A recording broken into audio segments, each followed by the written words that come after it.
Hernando County teenager killed after being stabbed in the neck early Christmas morning in 2021. Police records say the victim's boyfriend was the only other person in the room with her, and the medical examiner ruled the case a homicide. I hear, Eddie, I effed up. He's got my daughter by the neck, but she's bleeding out of her mouth, and her eyes are like, Dad, help me. You know, you can't do anything. It's a horrible feeling. But anyway, my wife's got Ariana trying to stop the blood because there's blood everywhere. Go back outside because Ramon came back in the house. He tries slitting his own throat because now he knows it's over for him. Why don't you tell them how many cops were on top of you? Yeah. 4 officers on top of me. I'm at gunpoint at my head. Did they assume that you had something to do with this? Absolutely. They must have. Not the kid with the blood all over his shirt. Yeah.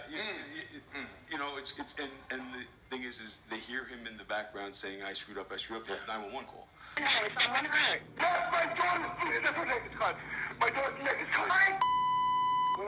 She's upset. You see what I'm covered in? Okay. Well, I don't know. I can't.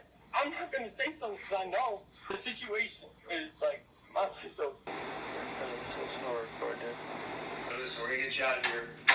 We looked into the case a little bit further, and we're not charging you with anything. We're not going to charge you anything right now. The report says Ramon was never read his Miranda rights and that he was not questioned about what happened because he did not want to incriminate himself. 6 medical examiners' report said the manner of death was a homicide that occurred when she was, quote, stabbed by other. So they treated you more like the criminal than they did the guy. Oh, yeah. Absolutely. And they got so... That's when one of the police officers grabbed me and threw me to the ground. Like literally body slammed.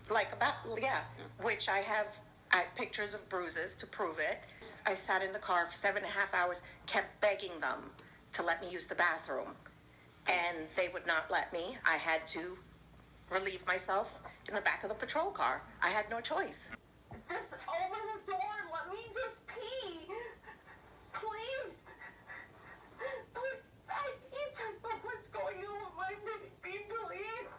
Please. Why are you doing that? Yes. Yeah, they did toxicology on her. They didn't do toxicology on him. It was always like blame the victim. They did not do toxicology on him. No.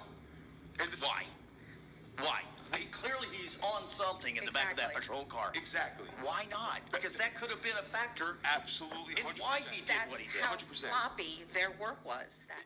Did Sheriff Al Nienhuis ever reach out to you? No. And say, I'm really sorry for your loss? Did he come out and Never. Did he do a video? Did he do any kind of cover? Nothing. Tell us. He did absolutely nothing.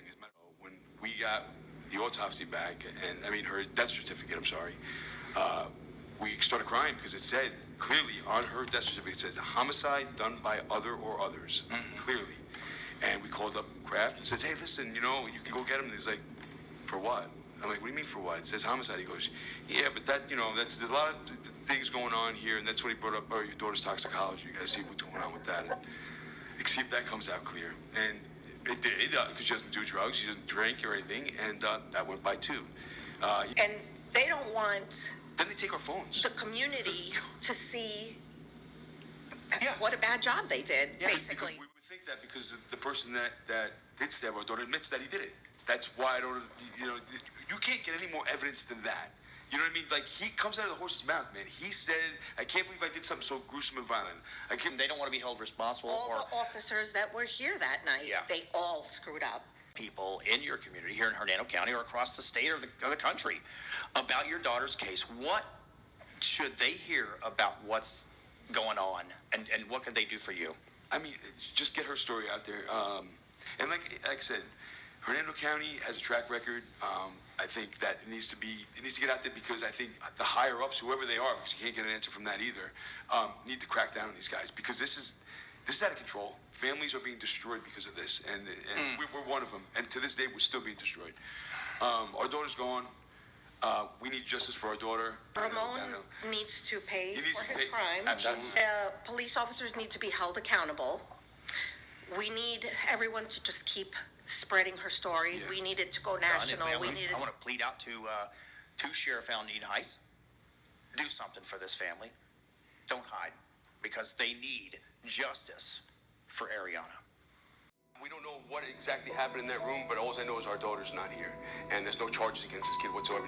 As Eddie and Julie began a social media campaign to try to get answers months after Ariana's death, they said that they faced pushback from investigators and prosecutors. As of today, Ramon Calderon Durst remains a free man, while Ariana's family continued to deal with both the heartbreaking loss of their daughter and fighting for justice in the fate of her cold-blooded killing. You're the love of my life, my dear.